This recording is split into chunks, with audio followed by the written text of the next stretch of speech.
त्रिविधम नरकसीदम द्वारा नाशनम आत्मना। ये आत्मा को पतन की ओर ले जाते हैं। कामः क्रोधः तथा लोभः तस्मात् एतत्त्रयम् त्यजेत्। इसलिए इन तीनों को त्याग करना चाहिए। बड़ी अच्छी बात कृष्ण कह रहे हैं कि इन तीनों को त्याग करना चाहिए, लेकिन सवाल यह है इनको त्याग कैसे करना चाहिए, छूटते ही नहीं है। कैसे त्याग करें, कैसे इनसे पिंड छूटे। इनके चंगुल में धनवान, बुद्धिमान, पहलवान, बलवान सब आ जाते हैं। काम, क्रोध, लोभ त्याग करो। तो अर्जुन ने पूछा त्याग करने से भी क्या फायदा है। मनुष्य का मन फायदे पर गिरता है। एक बनिया का बेटा फिसल कर गिर पड़ा, सड़क पर फिसला और जोर से धड़ाम से गिरा, चोट लगी। लोग दौड़े और बनिया से बताया तेरा बेटा सड़क पर बहुत जोर से फिसल कर गिर पड़ा है, बहुत जोर से गिरा है, चोट लगी। बनिया हंसने लगा। बनिया बोला कि बनिया का बेटा हमेशा फायदे पर गिरता है, नुकसान पर कभी गिरता नहीं। अगर थोड़ी चोट लगी हुई तो फायदा बड़ा हुआ होगा। बेटा जब घर आया, पैर में चोट लगी, लंगड़ाता हुआ आया। बाप ने पूछा तो सड़क पर गिरा, खबर आ गई यहां, तो क्यों गिरा? बोले पिताजी 100 के नोटों की गड्डी पड़ी थी, इसलिए मैं धड़ाम से गिरा, ताकि चुपके से गड्डी पॉकेट में रख लूं। अगर झुक कर उठाऊंगा लोग देख लेंगे, छीन लेंगे। बनिया का पुत्र जब गिरता है तो फायदे पर गिरता है, घाटे पर कभी गिरता ही नहीं। सभी का मन बनिया ही है, केवल बनिया बनिया नहीं है, तुम भी बनिया हो। यहां सब बनिया ही बैठे। हर व्यक्ति फायदे पर ही गिरता है। अर्जुन भी बनिया है। अर्जुन पूछ रहा है इन तीनों को त्याग करने से फायदा क्या है? फायदे के बिना तुम कहां कुछ करते हो। पहले तो फायदा ही देखते हो। वो फायदा है, कई लोग फायदा के लिए तो कायदा भी छोड़ देते, फायदा के लिए मर्यादा भी छोड़ देते। लेकिन जो मर्यादा छोड़कर फायदा उठाता है वो घाटे का सौदा है।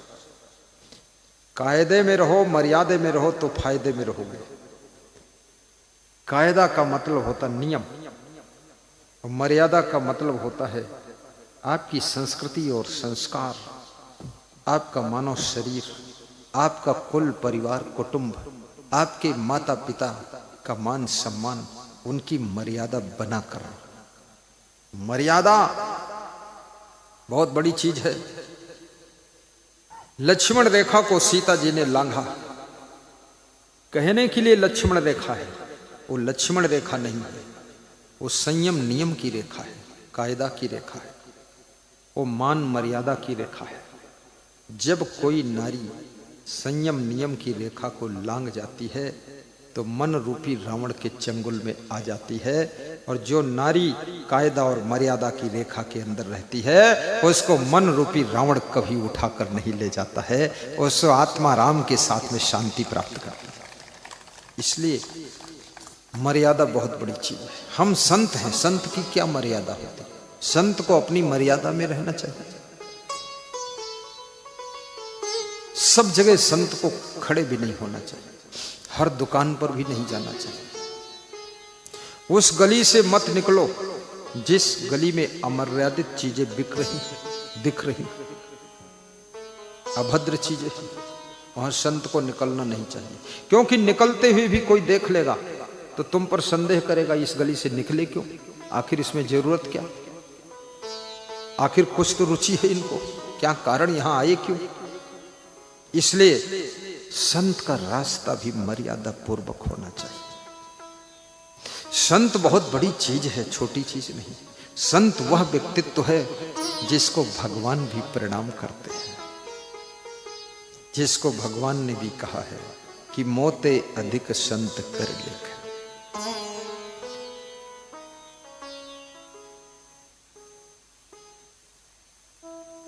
संत के दर्शन के लिए आज श्री सुभाष यादव जी सूबेदार आर्मी अफसर भी सपरिवार पधारे हुए।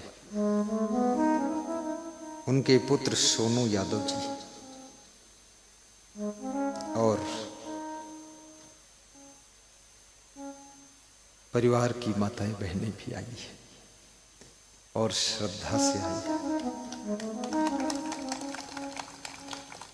कृष्ण को परलोक गमन किए हुए बहुत वर्ष हो गए, युग बीत गए, लेकिन आज भी यदुवंशियों में भक्ति की मात्रा अधिक देखी जाती है।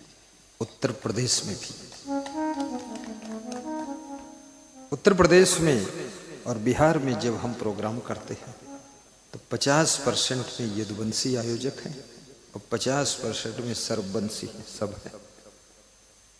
यूपी और बिहार में भक्ति जब बढ़ती है तो तुम्हें भगवान के निकट ले जाती है, और भक्ति जब घटती है तो याद रखना भगवान से और शांति से तुम्हारी दूरी होने लग जाती है।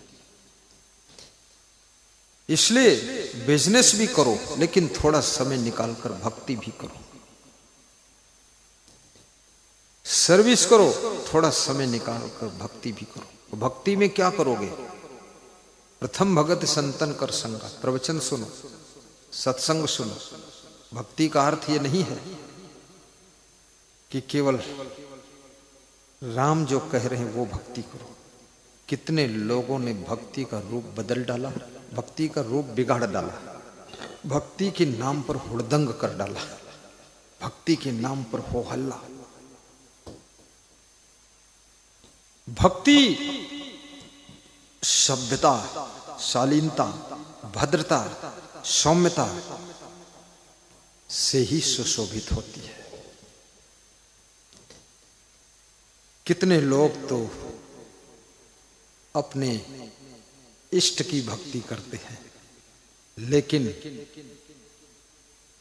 भगवान और अल्लाह के नाम पर भी मानव से प्रेम नहीं। सोचते हैं केवल हमारा ही मजहब रहे, हमारा ही धर्म रहे, बाकी सब मिटा दो। बहुत बड़ी गलती है। भगवान को मानने का अर्थ है, कठोपनिषद के ऋषि ने अध्याय 1 में 3 नंबर वल्ली में एक श्लोक में कहा है कि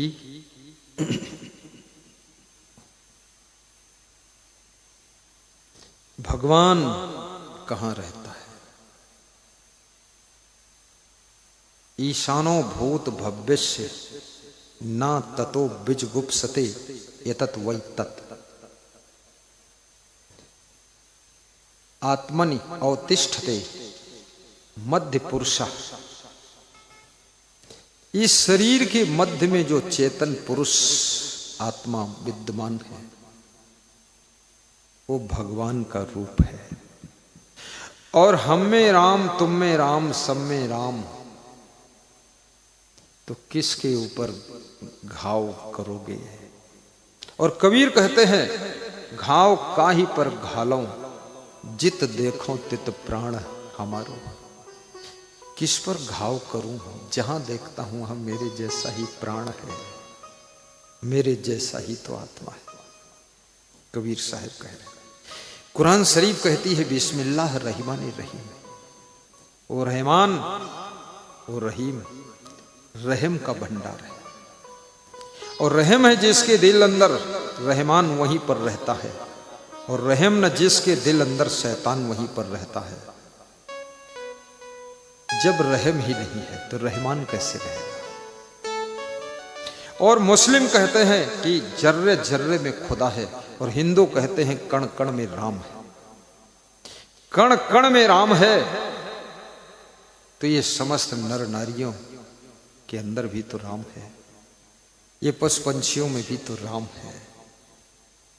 और जर्रे जर्रे में खुदा है तो हिंदू में भी खुदा है, ईसाई में खुदा है, मुसलमान में भी खुदा है, यहूदी पारसी में खुदा है। फिर खुदा से क्या जुदा है? और जब सब में खुदा है तो फिर ये कत्लेआम क्यों, आतंकवाद क्यों, उग्रवाद क्यों, बम विस्फोट क्यों, लब जिहाद क्यों, ये बवाल क्यों? जब सब में खुदा है तो खुद के खुदा को पहचानो और सबके खुदा को नमस्कार करो, तब समझ लो तुमने इबादत को पूरा कर लिया।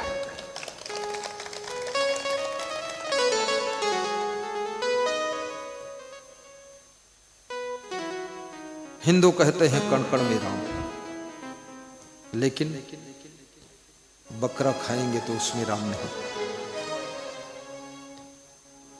मुसलमान गाय खाएंगे तो उसमें जर्रा नहीं, क्या उसमें तो जर्रा है ना, जर्रे जर्रे में खुदा है, कैसे खाओगे? घनश्याम दास गुप्ता लखनऊ के महान भक्त रोज 200 बंदरों को केला खिलाते हैं, सैकड़ों गायों को चारा खिलाते हैं,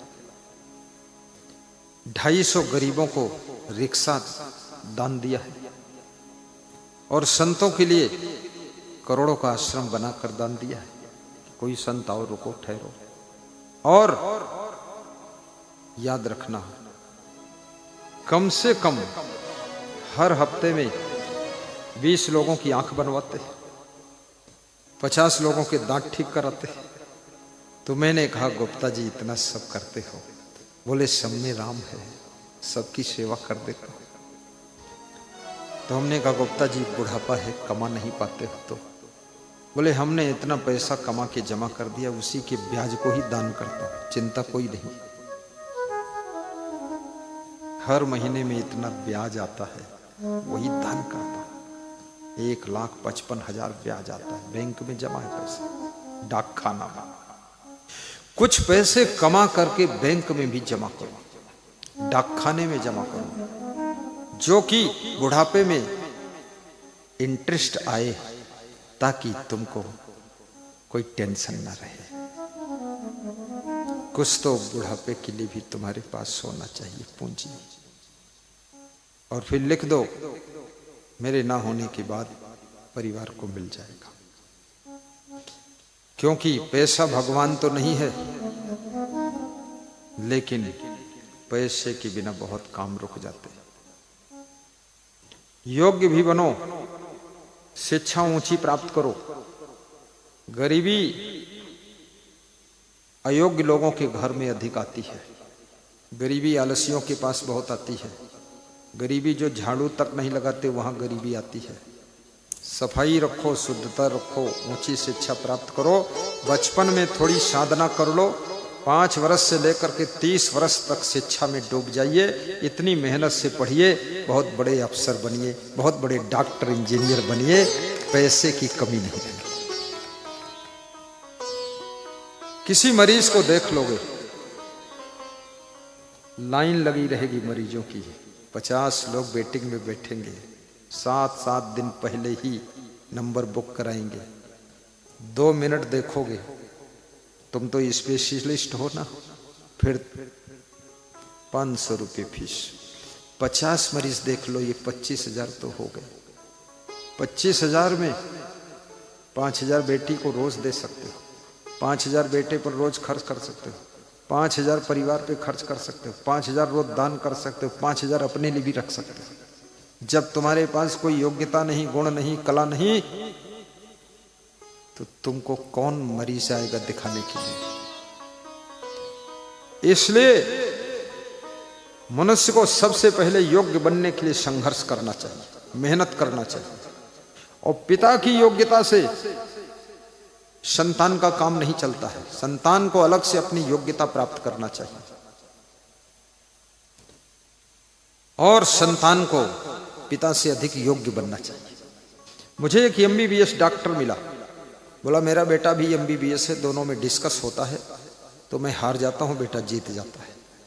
तो मैंने कहा किस बात पर डिस्कस? बोले मेडिकल लाइन पर। वो नई डिग्री लेकर आया है, मैं पुरानी डिग्री वाला हूं। मैं 50 साल पहले डॉक्टर बना था, MBBS में भी वो अभी नया बना, तो उसका ज्यादा आगे है मामला रिसर्च। तो मैं मुस्कुरा देता हूं जब मैं हारता हूं। बाप जब अपने बेटे की योग्यता को देख करके अपनी योग्यता को कम आकलन करता है कि मेरे से आगे मेरा बेटा है, इस समय बाप को अथाह खुशी प्राप्त होती है।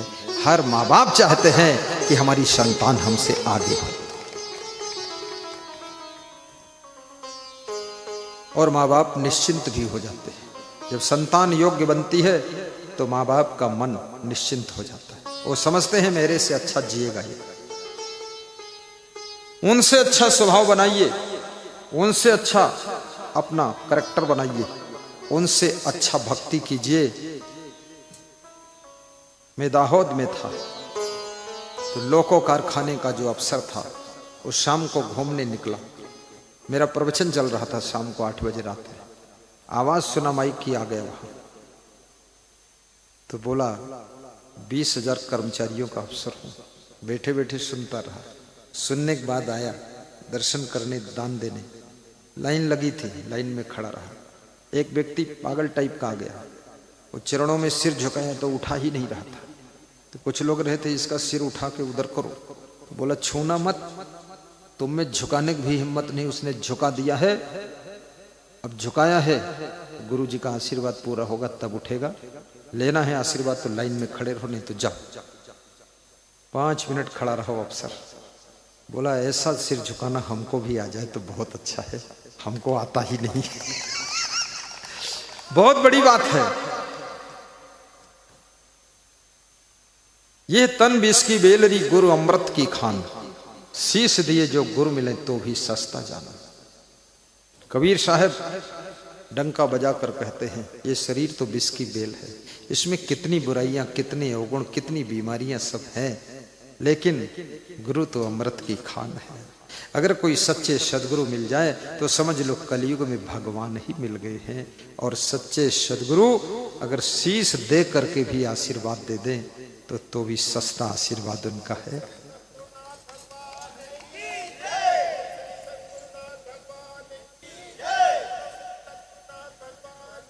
जय।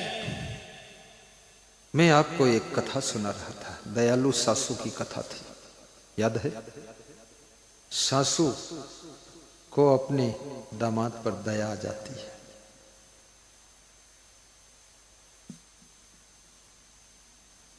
पत्नी कहती है अपने पति से ससुराल जाओ, शायद कुछ सहयोग मिल जाए। जिस बेटी के घर में गरीबी है वो बेटी हमेशा अपने माँ बाप की ओर बाट जोहती रहती है। पत्नी ने भेजा तो दामाद ससुराल पहुंचा। दामाद मांग नहीं सकता था, याद रखना, समझने वाले समझ जाते हैं और बिना मांगे भी दे देते हैं, और कंजूस लोग मांगने से भी नहीं देते हैं। इसलिए विवेकवान व्यक्ति पहले सोच लेता है यहां क्या करूं। दामाद कुछ नहीं बोला, लेकिन दिवाली के 3 दिन पहले पहुंचा। सासू ने अपने पति से पूछा इनको कुछ दे दूं? पति शिक्षक था, मास्टर था, उसने कहा लड्डू दे दो, दिवाली है, लड्डू ले जाए, मीठा, बेटी भी खा लेगी। सासू ने सोचा क्या करूं, पति ने कहा लड्डू दे दो। पति चला गया स्कूल पढ़ाने के लिए। सासू ने लड्डू बनाए और हर लड्डू में एक एक स्वर्ण मुद्रा रख दिया। 10 लड्डू बना कर दिया, पैकिंग कर दिया, बांध दिया और कहा 1 किलो लड्डू हैं, दामाद देवता घर ले जाना, मेरी बेटी को भी खिलाना और तुम भी खा लेना, हमारे जो नाती हैं उनको भी खिला देना। दामाद फीके मन से बोला ठीक है, क्योंकि दामाद को पैसों की जरूरत थी। लड्डू देख करके भी दामाद खुश नहीं हुआ, क्योंकि दामाद सोचता था लड्डू क्या है, खा लूंगा, हजम हो गया, बात खत्म। लेकिन समस्या ये है कपड़े हैं नहीं, वो कहां से खरीदूंगा, बच्चों की फीस देने के पैसे नहीं। हर व्यक्ति खाने से खुश नहीं होता है, उसकी जो समस्या और आवश्यकता है वो जब पूरा होती तब खुश होता है। इसलिए याद रखना, जो आए उसको खिलाते ही मत चले जाओ। हमारे आश्रम पर भक्त आते हैं, संत लोग कहते चलो भोजन कर लो, भंडारा कर लो, ज्यादातर उनके सत्कार में इनकी ड्यूटी लगती, सुखपाल दास दिल्ली वाले, ये सबको हाथ जोड़ कर ले जाते। तो भक्त बोलता है मैं भोजन नहीं करूंगा, मुझे दर्शन की भूख है, मुझे दर्शन कराओ गुरु जी की। भोजन करने चला जाऊंगा तब तक दर्शन बंद हो जाएंगे, तो फिर शाम को मिलेंगे। भूख भी सबकी जुदा जुदा है, बहुत बड़ी चीज है। और जब लड्डू लेकर दामाद चला तो दामाद रास्ते में सोच रहा है कि लड्डुओं का क्या करूंगा, इतने लड्डू, हम घर में तो 2-3 लोग हैं। तो उसने जाकर एक हलवाई की दुकान पर लड्डू बेच दिया और बेच करके पैसे ले लिए, 100 रुपये मिल गए। अपने सास ससुर को कोस रहा है कि लड्डू दिया, थोड़ा विवेक करते, कुछ रुपये दे देते, बच्चों के कपड़े हो जाते, उनकी बेटी के लिए कपड़े खरीद लेते, दिवाली का पर्व है। यदि आप देने योग्य हो तो देते ही रहिए। जो वृक्ष छाया देने योग्य है वो छाया देता ही रहता है, फल देने योग्य है फल देता रहता है। सारी सृष्टि दे ही रही है। गाय दूध दे रही है, भूसा घास खाकर दूध दे रही है। भैंस भी भूसा घास खाकर दूध दे रही है। तुम दूध पीकर दुनिया को क्या दे रहे हो, जरा चिंता से सोचिए। मां रोटी खाकर तुमको दूध पिला देती है, लेकिन उस मां को तुम क्या पिला रहे हो जीवन में? अब तुम जवान हो गए हो, मां के लिए क्या कर रहे हो? गुरु तुमको आश्रय देता है, आसरा देता है, ज्ञान देता है, भक्ति देता है, ध्यान देता है, शांति देता है, संस्कार देता है, लेकिन तुम गुरु को क्या देते हो? ठन ठन गोपाल क्या देते हो? शंखनाथ क्या देते हो? घंटानाथ क्या देते हो? तुमको गुरु को प्रेम देना चाहिए। सबसे पहले प्रेम दीजिए। प्रेम से गुरु की थकान मिट जाती है और गुरु को मुस्कान आ जाती है। तुम्हारे पास कुछ ना हो, अपनी पत्नी को प्रेम दीजिए, पति को प्रेम दीजिए, बेटी को प्रेम दीजिए। कभी बेटी आपके घर आए, हंस करके मिली, आओ बेटी आओ, तुम्हारा तो इंतजार ही था, मुंह ऐंठ कर मत मिलिए। कभी तुम्हारी बहन तुम्हारे घर आ जाए, लपक के गले लग लो, बड़ी बहन है पाँव छू लो, आओ बहन जी, अरे अहो भाग्य मेरे घर आप आइए, आइए बेटी। कम से कम शिष्टाचार के शब्दों को भी तो सीखो बोलना, मौन मत साधो। अतिथि के आने पर जब तुम खुश नहीं होते हो, अतिथि को बहुत बड़ा दुख हो जाता है। और जब अतिथि आता है, बैठने को भले टूटी कुर्सी हो, लेकिन तुम खुश हो जाते हो तो अतिथि का दिल महा खुश हो जाता है, बहुत प्रसन्न होता है। जिस समय सती जी अपने मायके गई थी, शिव भगवान मना कर रहे थे मत जाओ, लेकिन उनका मन नहीं मान रहा था, क्योंकि उनके पिता दक्ष प्रजापति यज्ञ कर रहे थे। तो वे कह रही थी मेरे पिताजी यज्ञ कर रहे हैं, मैं अपने पिता के यज्ञ में जाऊंगी। वाह धन्यवाद, ये हमारे लिए दान पात्र लाए, हम घी लाए। देखो मैं बता रहा ना, तुम गुरु को क्या देते हो? घी। ये घी इसलिए दे रहे हैं, 1 चम्मच खा लिया करो ताकि दिमाग तेज रहे। घी इसलिए दे रहे हैं कि तुम भैंस मत पालना, घी हम दे देंगे। तुम प्रवचन सुनाओ, तुम भैंस के चक्कर मत पड़ो गुरु जी। हाँ। गुरु को कोई कुछ ना दे, सेवा ना करे, तो गुरु भी कुछ तो करेगा। जीवन यापन के लिए खेती शुरू कर देगा। जब खेती करेगा तुम गुरु से मिलने जाओगे, मिलेगा ही नहीं, क्योंकि वो तो खेत में गेहूं को पानी पिला रहा है, वो भूसा भर रहा है। इसलिए गुरु की सेवा सब लोग मिलजुल कर लेते हैं, ताकि गुरु रहे फ्री, और फ्री रह करके हमको ज्ञान धन दे, भक्ति धन दे, सुख शांति का धन दे, संस्कार का धन दे, और हमारी जिंदगी को धन्य बना दे। इसलिए गुरु को हम फ्री रखते हैं। जय हो, जय जय।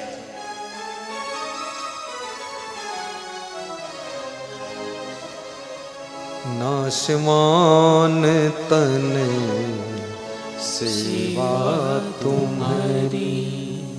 हे प्रभु, आपके शरीर की सेवा कुछ भी करूं, वो सब नाशवान है।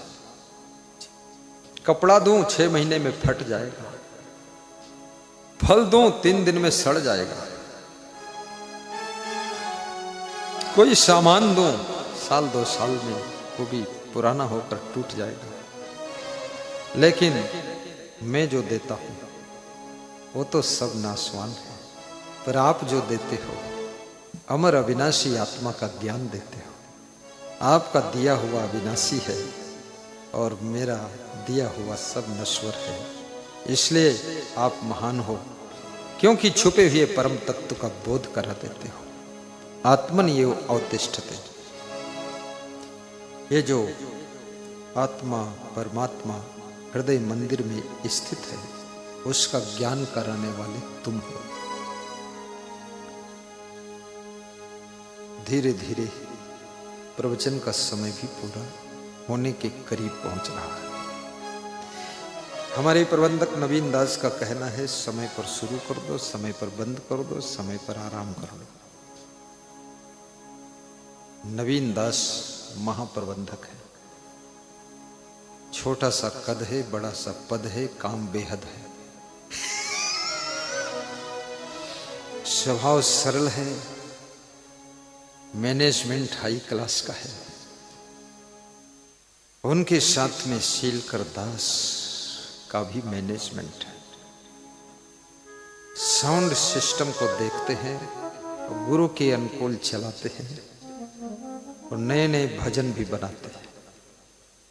आज उन्होंने नई आरती की रचना किया था, वो आरती गाई गई है। श्री गुरुदेव हरे। कवि भी हैं, गायक भी हैं, वक्ता भी हैं और ट्रक चलाते भी हैं। भोजन बहुत अच्छा बनाते हैं, 1 नंबर की पकौड़ी बनाते हैं, प्रेम से रहते भी हैं। गुणवान शिष्य मिल जाए तो गुरु के मन को प्रसन्नता होती है। गुणवान बहू मिल जाए तो सासू की चिंता कम हो जाती है। गुणवान पुत्र हो तो पिता का मन हल्का हो जाता है और गुणवान बेटी दामाद हो तो फिर माँ बाप रात में भी ढोल बजाकर गीत गाते रहते हैं।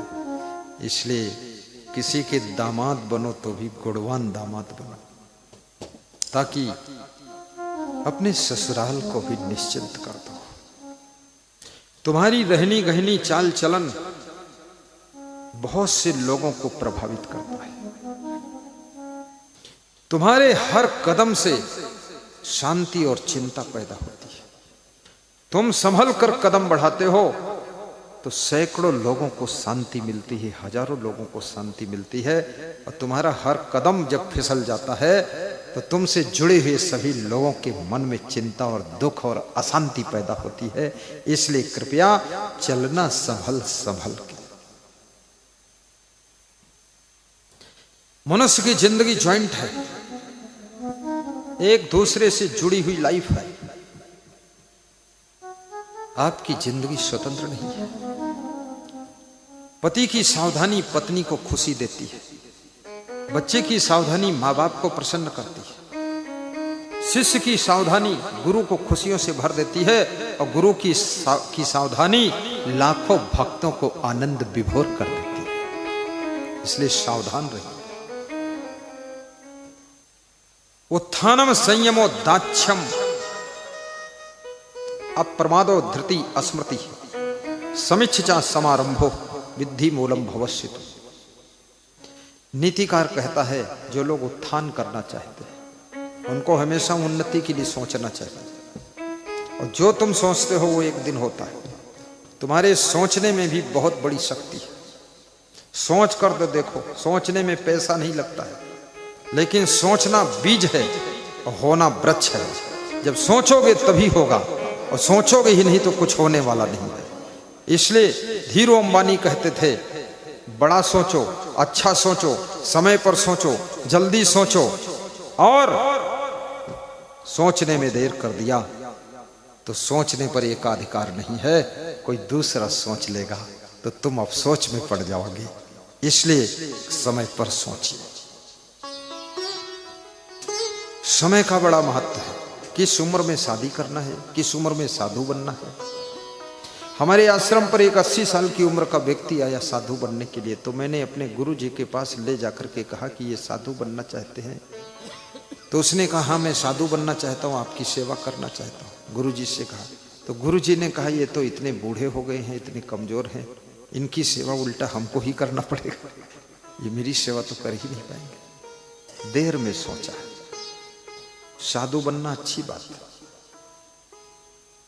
साधु जीवन बड़ा सुखी जीवन है, निश्चिंत जीवन है।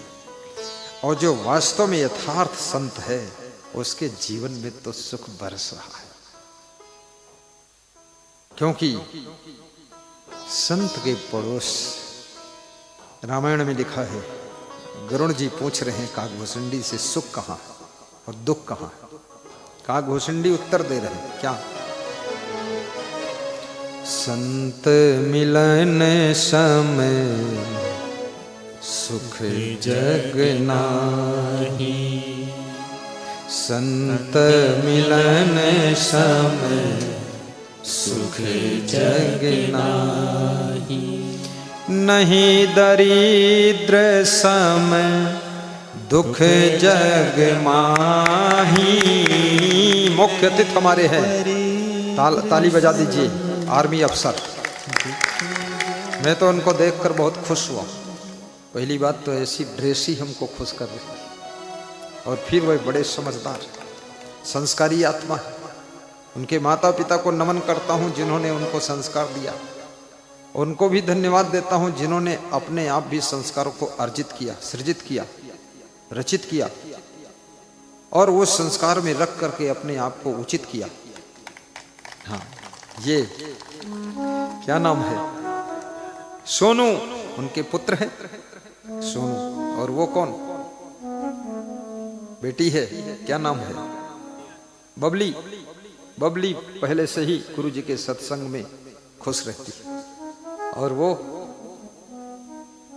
तुम्हारी मम्मी है। वाह, सुनीता यादव, सुनीता यादव, बबली यादव, सोनू यादव, और पिताजी सुभाष यादव। क्या बात, कितना बढ़िया। सुभाष जिसकी सुंदर बास फैलती है, सुगंध है।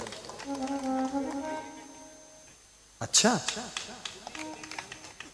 वाह,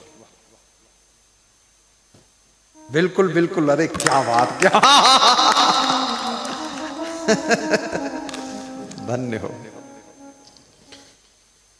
राम लक्ष्मण जब विश्वामित्र को मिले थे, विश्वामित्र बहुत प्रसन्न हो गए थे। ऐसे ही श्री सुभाष यादव, उनके भाई डीजी साहब, ये राम लक्ष्मण की तरह हमको मिल गए तो हम भी निश्चिंत हो गए। बहुत अच्छा है।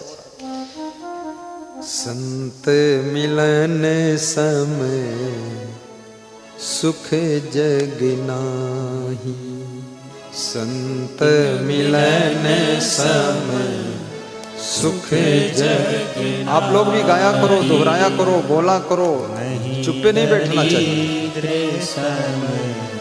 दुख जग माही, नहीं दरिद्र समय दुख जग माही, संत मिलन समय सुख जग नाही, संत मिलन समय सुख जग नाही। लेकिन संत से कैसे मिलना चाहिए? संत मिलन को जाइए तजी ममता अभिमान, जो जो पग आगे धरे कोटिन यज्ञ समान। गुरु वैद्य रुज्योतसी देव मित्र बलराज, इन्हीं भेंट बिन जो मिले होय न पूर्ण काज। संत का मिलन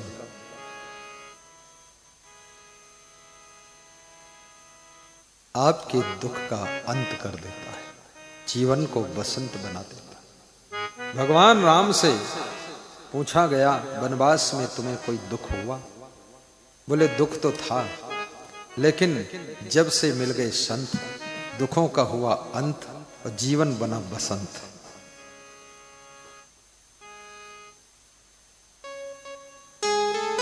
खग मृग किन्नर नाग नर दैत्यासुर समुदाय, युग युग में जे तरेते सकल साधु संग पाए। विश्राम सागर का दोहा है। संत बिटप सरिता गिरी धरणी। गाइए राम गोपाल रेंजर साहब। संत बिटप सरिता गिरी धरणी, परहित हेतु इन्हीं की करणी, परहित हेतु इन्हीं की करणी। संत बिटप सरिता गिरि धरणी, परहित हेतु इन्हीं की करणी। मंगल भवन अमंगल हारी, ध्रुव सुदशरथ अजिर बिहारी। मुदु मंगलमय संत समाजु, जो जग जंगम तीरथ राजू। सबहि सुलभ सब दिन सब देशा, सेवत सादर समन कलेसा। सतसंगत महिमा नहीं कोई, सुनि आश्चर्य करे जन कोई। वाल्मीकि नारद घट योनि, निज निज मुखन कही निज होनी। सोई भरोस मोरे मन भावा, को न सुसंग बड़ापन पावा। मंगल मूल अमंगल दमनु, सेवक सदन स्वामी आगमनु। सेवक सदन स्वामी आगमनु। आयोजक मंडल को व्यासकारी आशीर्वाद दे रही है। आयोजक मंडल में श्रीमती प्रियंका राजेंद्र अग्रवाल जी नगर पालिका अध्यक्ष, जिनका योगदान श्रीमती पुष्पा प्रेम नारायण साहू जी नगर पालिका उपाध्यक्ष, श्री बद्री सिंह चौहान, श्री नरेंद्र मैथिल जी, श्री विपिन भार्गव, श्री ज्ञान सिंह चौहान, श्री माखन परमार, चंदन परमार, ये बैठे खड़े हो जाए। श्री जगदीश शर्मा जी, गेंदालाल पाल जो हैं यहाँ वो खड़े हो जाए। सुधीर भार्गव जी, महेश धर्मवानी जी, सुनील चौकसे जी, यमियल शुक्ला जी, राम यादव जी, मुरारी पारिक जी, जगदीश सोनी जी, योगेंद्र सिंह चौधरी, कैलाश तिवारी, रूप सिंह तोमर जी, राजकुमार पाल जी, श्री अजीत सिंह चौहान जी, हिंदू उत्सव समिति अध्यक्ष श्री महेश जी अग्रवाल और श्री सज्जन पाल और जैन साहब, पीके जैन, पीके खड़े हो जाए करो। हाँ देखो जैन साहब, दोनों जैन, जैन के बिना कभी न मिले चैन। हाँ, और इनके पिताजी जब ऑपरेशन थिएटर में थे और जब गुरु जी आपने आशीर्वाद दिया था कि ऑपरेशन थिएटर से सुरक्षित निकलेंगे, आज इनके पिताजी जीवित हैं, स्वस्थ हैं, प्रसन्न हैं। आपके वचन सत्य सिद्ध हो गए, ऐसा पर्ची लिख कर आइए। जय हो। यह आयोजक मंडल के नाम गुरु की पवित्र मुख से वर्णन हुई। थोड़ी देर हम लोग श्री सुभाष यादव आर्मी अफसर के भी 2 शब्द सुनेंगे। वो अलर्ट है कि मेरा गुरु बुलाएगा जरूर, तो उन्होंने अपने सूझ पहले ही उतार दी कि मैं रेडी हूँ। मिलिट्री के आदमी ढीला ढाली नहीं करता है, तो बाकी आदमी तो सूझ फूझ सब भूल ही जाते, उसका खुद ही फ्यूज उड़ गया।